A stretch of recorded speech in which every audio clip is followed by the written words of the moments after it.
Welcome to another episode of Operation 3731, the weekly video series from First Baptist Nixa that is dedicated to helping you memorize and meditate upon the Word of God.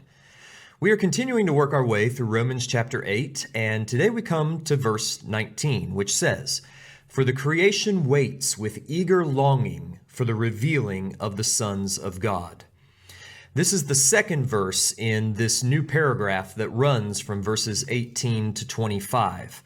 Last week we looked at verse 18, which says, "For I consider that the sufferings of this present time are not worth comparing with the glory that is to be revealed to us." So this present paragraph is all about our present sufferings and our future glory. Every verse deals with one or the other of those themes, often with both, as is the case here in verse 19. So let's meditate upon this text today by asking of it three questions. Number one, why? Number two, how? And number three, what?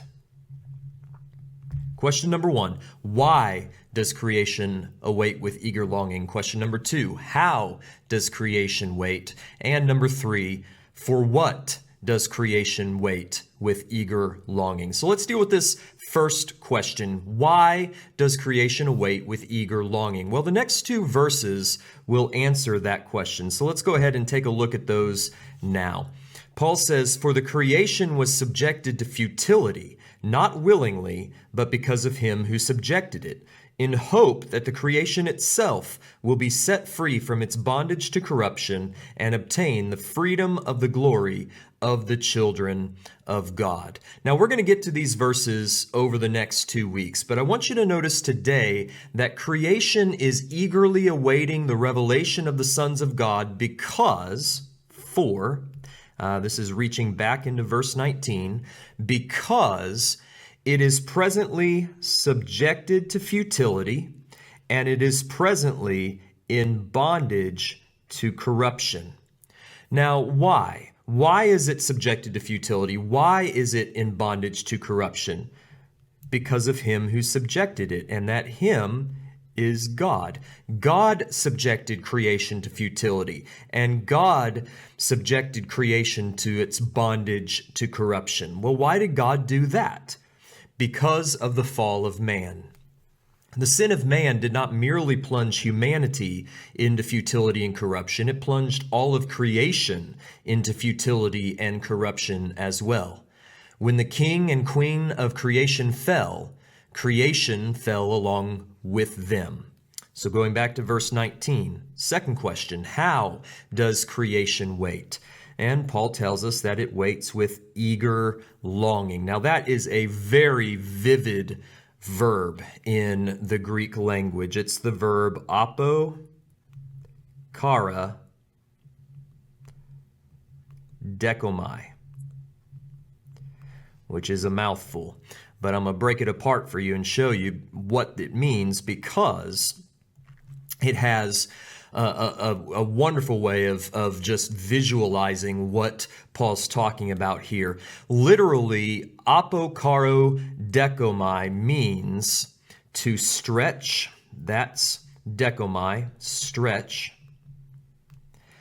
Out from, that's apo, out from, and kara, the head.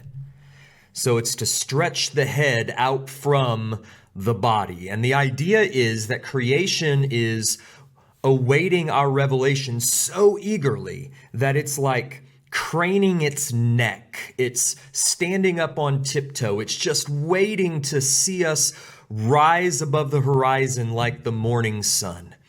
I like when I teach on this verse, I like to think and to talk about the way my dog Lucy waits at the front window of our home, just awaiting our arrival into the driveway. And it's almost like she can't contain herself, and her neck is stretched out, watching to see our car pull in. It is an eager longing. That's the way that creation awaits the revelation of the sons of God.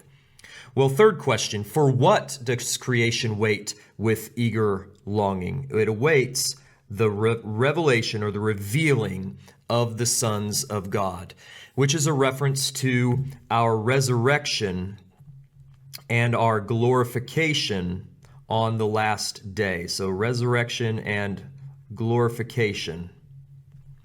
That day when we will be raised up from the dead, when our perishable bodies will put on imperishable, and when we will shine like the sun in the reflected glory of the risen Christ.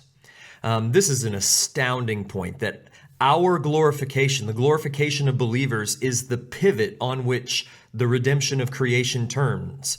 Creation will be redeemed when our redemption is complete. When the redemption of the kings and queens of creation is complete, then all creation will be redeemed as well. When the kings and queens rise in glory, creation will rise in glory with them. An astounding thought. Well, we will continue to unpack this theme as we go along in Romans chapter 8. Each of these points that we've covered today, the why, the how, the what, they will be elaborated upon further in the coming verses. So as we close, let's say Romans 8:19 aloud together.